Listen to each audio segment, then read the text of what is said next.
head coach next season. Mike McCarthy will not return as Dallas's head coach, a source told ESPN's Adam Schefter on Monday. McCarthy's contract with the Cowboys expired last Wednesday, but the team held an exclusive negotiating window with the coach until Tuesday at midnight. However, the sides did not have any negotiations regarding a new deal, according to sources. Yeah, big news coming out of the NFL. Adam Schefter with us. He broke it this afternoon. Adam, this was one of those situations we were waiting to see what was going to happen in Dallas. We now know that Mike McCarthy will not be the head coach. What more can you tell us? Well, it's a situation where tomorrow night, Tuesday at midnight, he was eligible to speak with other teams. And the Dallas Cowboys and Mike McCarthy have had plenty of conversations about football and what the future might look like for the Dallas Cowboys, but at no point did the Dallas Cowboys and Mike McCarthy discuss the terms of a new contract. McCarthy expected to be moving on, and the Dallas Cowboys essentially made it official, saying that the two sides had agreed to part ways, with the Dallas Cowboys now seeking a new head coach, and with Mike McCarthy in the coaching market set to become a free agent, where he is expected to draw interest from, amongst others, the Chicago Bears and the New Orleans Saints. All right, we welcome in Stephen A. Smith because obviously this is your favorite team. We've been talking about what Dallas should do with McCarthy for a while now. What do you make of this news out of Dallas? It's disappointing. I'm not surprised, but Jerry Jones just seems to be all over the place. And I think that's what you have to point to when you're looking at this situation. Obviously, you're Mike McCarthy. He's had back-to-back 12 or 5 seasons before the Dallas Cowboys, lost 10 games this year. We understand that, but we also understand Dak Prescott got hurt. We also look at Jerry Jones, some of the decisions that he's made that pretty much impeded their success, one would argue. You waited till forever to negotiate the deal and close the deal with Dak Prescott. Prior to that, it was CeeDee Lamb.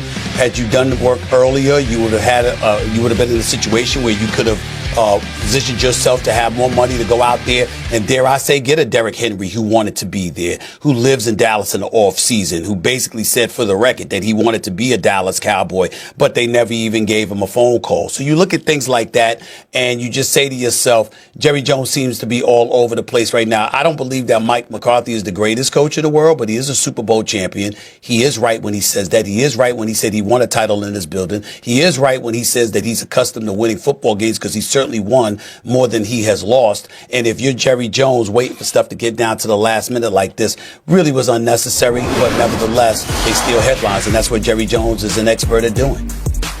Yeah, Stephen A. hit on it. Jerry Jones knows what it's like to market this Dallas Cowboys franchise into the preeminent franchise in all of American sports. And Adam Schefter, here's what's interesting as you look at the timeline under Mike McCarthy. Stephen A. said he took this right up into the last minute, which he did. But he also denied permission from McCarthy to talk to the Chicago Bears just a couple of days after he said he was going to let McCarthy, quote, go talk. So why did he make that decision to not let him speak with the Bears if, in fact, we were going to end up where we ended up this afternoon? Well, Matt, what I would say is the timing of all this is peculiar in a number of ways. Number one, they denied Mike McCarthy the permission to talk to the Chicago Bears. Now, Mike McCarthy can go speak to the Chicago Bears this week, so it really is a non-factor with him. But take a look at the timing of what Dallas did here, because now there is a window to be able to talk to Lions offensive coordinator Ben Johnson, Lions defensive coordinator Aaron Glenn, Chiefs offensive coordinator Matt Nagy, Chiefs defensive coordinator Steve Spagnuolo. If you wanted to talk to any of those 4 coaches, the time to do it was last week. Now, the Cowboys cannot even speak to them until after their season ends. If either one of those teams were to advance to the Super Bowl, the soonest the Cowboys could talk to any of them would be February 10th. So essentially, they limited themselves there. Mike Vrabel gets a job in New England. Bill Belichick's in North Carolina. So there are any number of coaching candidates that by the timing of the Dallas decision, the Cowboys could not consider or could not speak with. So Mike McCarthy will be fine with the Chicago Bears or the New Orleans Saints, 2 teams that are expected to be interested in his services. But the Dallas Cowboys, with their timing, essentially put themselves at something of a disadvantage, and now they're playing catch-up with the rest of the teams that have openings. Stephen A., I think that's one of the biggest questions, because the conversation that we had last week was the fact that Mike McCarthy wasn't able to talk to the Bears, and we thought that was doing him a disservice. Now, Adam obviously laying out all the ways that Jerry Jones has put his team in a vicarious position. What do you make of what he's doing? Slippage on the part of Jerry Jones. There's no other way to slice it. Now, I'm not going to go as far as the kind of slippage that we saw from President Biden as recently as a year ago. I'm not going to go that far, but clearly there's some slippage there. And I'm not saying anything that I haven't said on the record already, because it makes no sense what's going on, the delays, the wait. And if you don't want to say slippage, guys, fine. Here's what I'll throw in your direction, which is more plausible for people to stomach. This man believes it's such a privilege to work for the Dallas Cowboys that he believes he can move at his own pace. When I sat down with him face to face and interviewed him earlier this year with my podcast, what he said was, hey, didn't I get it done at the end of the day? Didn't it happen? And I'm like, yeah, but look at how long you waited and look at what opportunities you missed out on. He said those weren't opportunities we were interested in exploring anyway. He has this mindset that it's such a privilege to be associated with the Dallas Cowboys, America's team, worth $11 billion. Never mind that they haven't been to a conference championship game, let alone won a Super Bowl in the last 29 years and counting. He's Jerry Jones. It's the Dallas Cowboys, and it doesn't matter what they want or what they need. His mentality is, at the end of the day, we're the Dallas Cowboys. We're going to get it done, despite evidence, a profound level of evidence to the contrary. I want to ask you, Stephen A., because you mentioned that it's a privilege to coach for the Cowboys. It's America's team. He said that. He said, Jerry Jones thinks it's a privilege to coach for the Cowboys. Do you think that a coach should want to coach for Jerry Jones? I would say yes, if you're strong enough to tell him this is what we're going to do. In other words, when you're on that sideline and you're coaching during the games, you don't want to hear from him. As you're preparing up to the week, you'll listen to what he has to say. You'll inhale it. You'll digest it. You'll decide what's better, what is it, etc. But ultimately, I think you need a strong personality that has a personal relationship with Jerry Jones, not to give him the back off, because he's never going to back off. Why? Because this is lifeblood. When I talk to him, Adam, when I talk to him, guys, he said to me, hey, he said, this is how I stay young. I love this. Surrounding myself with young people, energetic folks, the fervor, the passion, they fill me up. And he talked about it, and he was dead serious about it. He means it with every core of his being. He's one of those guys that comes across to me, y'all. If he stops being a part of the Dallas Cowboys, if he would have stepped back and just be an owner and not be the president and the GM, he believes he'd wither away, and he doesn't want that. So because of that is why he is so entrenched in things, which means that in order to work with him, you have to be the kind of personality that's strong enough to do your thing, but in the same breath, you have such a connection and an affection to him that you can convince him to listen to you more than not. And I think that's the only situation that's going to work for a head coach of the Dallas Cowboys, as long as Jerry Jones is the owner there. Stephen A., coaching the Dallas Cowboys is different than coaching the other 31 franchises. Absolutely. For any number of reasons. But one of the primary ones is how involved Jerry Jones is with that team. How many other owners do we see holding weekly press conferences, post-game updates right after the game, during the week, talking about the state of the franchise, delivering information that a coach sometimes would wonder why certain things are being said? How many teams do we see the tours being given that we've heard about within the facility? How many teams do we see get the type of attention and scrutiny that the Dallas Cowboys get? There are a whole set of issues that come along with coaching the Dallas Cowboys. Saying that, there are coaches that would kill to do it. They would love to do that. But it is a different experience than coaching anywhere else in the National Football League. And Schefter, you hit on it. I spent 5 years in Dallas covering the Dallas Cowboys, traveling with the Dallas Cowboys. I was there after Bill Parcells was let go. Well, what happened when Bill Parcells was let go and a strong personality? They brought in Wade Phillips, a guy that is quiet, kind of just goes about his way because the personality. And then Jason Garrett. Parcells, and then Jason Garrett.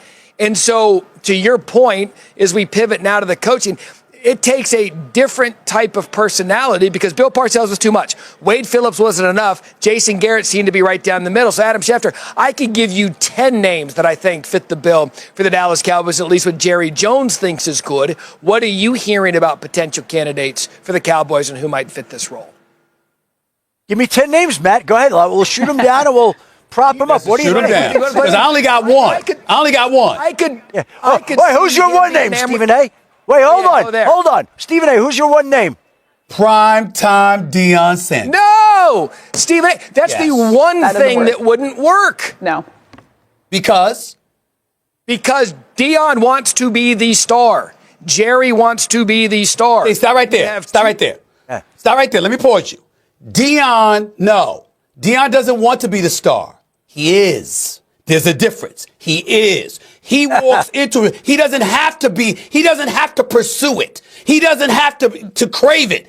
It is wherever he goes. So if you're Jerry Jones and you talking to everybody, it don't affect Deion because Deion, it ain't going to stop Deion from receiving his shine because he's magnetic. It automatically comes with him. That's my point. And he loves Jerry. The only star he wants is the star in the helmet.